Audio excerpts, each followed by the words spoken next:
धर्मराज जी की कहानी। एक टोकरी थी, उसके बहुत धन था।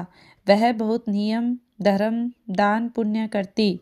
ब्राह्मण जिमाए, ब्राह्मणियों को वेश दिए, मंदिर में दिए जलाए, पीहर सासरे के गेले पुराए, जूते चप्पल दिए, सभी दान व्रत करती थी और हमेशा अतिथि सत्कार करती थी।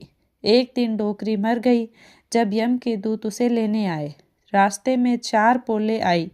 एक अंधेर की पोल आई, उसमें से यम के दूत घसीटते ले गए। दूसरे कचरे की पोल आई, उसमें से घसीटते ले गए। तीसरी पोल में कुत्ते काटने दौड़े। चौथी पोल में वैतरणी नदी आई, उसमें से घसीटते ले गए। आगे जाकर धर्मराज जी के पास ले गए। वहाँ उनका लेखा जोखा हुआ। चित्रगुप्त ने कहा, इनका कोई दान धर्म पुण्य लिखा हुआ नहीं है। डोकरी बोली, मैंने तो बहुत दान धर्म किए, लिखा क्यों नहीं है? सभी उद्यापन किए, धर्म पुण्य किए। तब धर्मराज जी ने कहा, आपने धर्मराज जी का क्या किया? डोकरी बोली, धर्मराज जी के लिए क्या करते हैं मुझे नहीं मालूम, मैंने कुछ नहीं किया।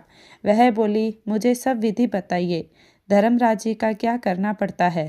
तब धर्मराज जी बोले, कोई 6 महीने कहानी सुनते हैं, कोई 13 दिन, कोई 6 दिन कहानी सुनते हैं। कहानी सुनकर फिर उसका उजड़ना करते हैं।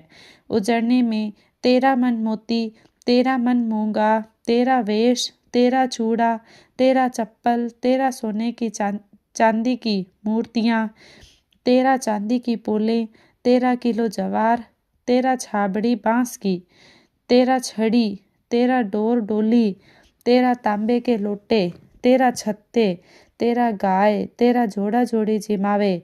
तब उसने कहा, मैं तो यह सब कर दूंगी, पर जिसके पास नहीं है वो क्या करेंगे?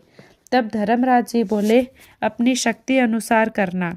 6 मूंगा, 6 मोती, 2 सोने चांदी की मूर्तियाँ, 7 चांदी की पोले, 1 वेश, 1 चूड़ा, 1 चप्पल, 6 किलो जवार, 1 बांस की छाबड़ी, 1 छड़ी, 1 डोर डोली, 1 तांबे का लोटा, 1 छत्ता, 1 गाय, 6 जोड़ा जोड़ी जिमावे। तब वह बोली, यह किसको देना? तब वे बोले, ननंद हो तो ननंद को, नहीं तो नांदी को, नहीं तो जेठुती को, नहीं तो ब्राह्मण को दान करना। यह सुनकर डोकरी बोली, महाराज मुझे नहीं मालूम था, मुझे 7 दिन मृत्युलोक में वापस भेजो, मैं कहानी सुनकर उचरना करके वापस आती हूँ। तब धर्मराज जी ने उस डोकरी को वापस भेजा। वह डोकरी उठकर बैठ गई। डोकरी वापस जीवित हो गई। उसको जीवित देखकर लोग अपने अपने घर चले गए। उसने धर्मराज जी के बारे में अपनी बहू को सब कुछ बताया। दूसरे दिन से उसने धर्मराज जी का भी सब कुछ किया। फिर जब वह धर्मराज जी के पास गई, तब रास्ते में पहली अंधेरी पोल आई, उसमें दिया जल गया, उजाला हो गया। दूसरी कचरे की पोल साफ हो गई। तीसरी पोल में कुत्ते सब अलग हो गए, भौंके नहीं। चौथी लोई और बैतरणी नदी को गाय की पूंछ पकड़कर पार कर ली। फिर धर्मराज जी के पास गई। धर्मराज जी के खाते में सब दान लिखे गए। लिखने वाले बोले, इसका तो कोई पार नहीं, सभी धर्मराज जी का करने से उसको प्राप्त हो गए। और डोकरी बैकुंठ में चली गई। खोटी की खरी, अधूरी की पूरी। बोलो धर्मराज जी की जय।